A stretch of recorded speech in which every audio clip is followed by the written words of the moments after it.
Hi everyone, আমি তোমাদের পিউ। তোমরা সবাই কেমন আছো? আশা করছি তোমরা সবাই অনেক ভালো আছো।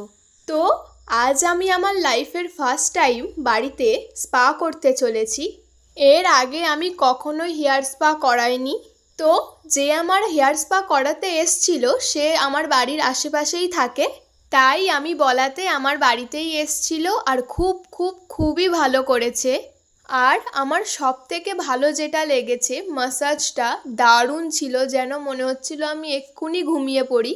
আর একটা সত্যি কথা কি জানো তো, সবার আগে মানুষের ব্যবহারেই মানুষের পরিচয়। তুমি যদি কোনোদিনও কারোর ক্ষতি করো, তোমারও ক্ষতি হবে। তুমি কারোর খারাপ করবে আর তোমার ভালো হবে, এটা কোনোদিনই সম্ভব নয়। জানো তো, আমি ভগবানের কাছে কিছু চাই আর না চাই, আমি খুব মন থেকেই একটা জিনিস ভগবানের কাছে প্রার্থনা করে যাই, আমাকে যেন কেউ কোনোদিনও মিথ্যে বদনাম না দিতে পারে। আচ্ছা, অনেক তো কথা বললাম, এবার বলো তো যে আমার হেয়ারটা তোমাদের কেমন লাগলো। আর ভিডিওটা ভালো লাগলে একটা লাইক কমেন্ট শেয়ার করতে ভুলো না কিন্তু। আর ইউটিউব থেকে দেখলে প্লিজ একটা সাবস্ক্রাইব করে দিও। চলো টাটা।